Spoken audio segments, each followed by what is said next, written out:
and round towards Australia and places like that, rather than to Europe as it had been traditionally. So the docks were destroyed. My father lost his job in 1968 and had to go somewhere else to work, and lots of us moved out around then to Essex, away from this area. But this area has always been a centre of a transient population.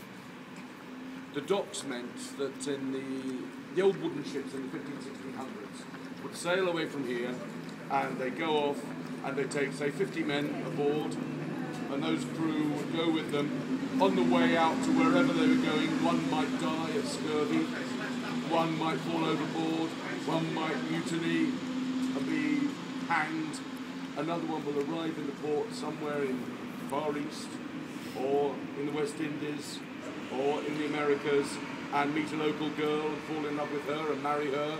So by the time the masters of the ships had to come back to London, they didn't have a full crew. They needed to get people, and the way, I'm afraid, the British did it was to Shanghai people. And Shanghaiing people meant you get a young man drunk in a bar, so drunk that he falls asleep. Next thing he knows, he's in the bottom of the ship, in the middle of the South China Sea or the Caribbean or wherever, and he's on his way to England. Next stop, London. He's learned a little bit of English by then, and he says to the master, "When are you going back?" And the master says, "I'm not. There's your money." And so this area became a place where there are all sorts of missions now. There was the Inland China mission, there was the mission for different sailors from different parts of the world, and it began as an area of immigration. It developed like that until the 1880s, 1890s, when a lot of Jewish people wanted to escape Eastern Europe. And they got on ships in North Germany and North Poland, and the master said, "I'll take you to New York." That was where they wanted to go.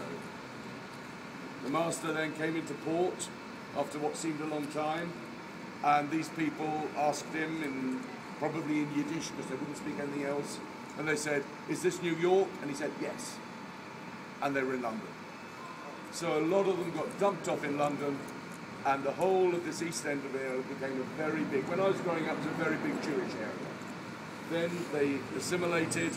Then we had what's called the Commonwealth immigration, which was when a lot of countries in the British Empire, in the West Indies, in Africa and Asia, suddenly got their freedom, and some people decided to jump ship and come to England. So we had a very large amount of immigration from Africa, from the West Indies, from Hong Kong, from all these areas through the 1960s and 70s, and that's good for the environment, isn't it? God. And they came here in the 60s, 70s, 80s, and it made the melting pot here much, much greater.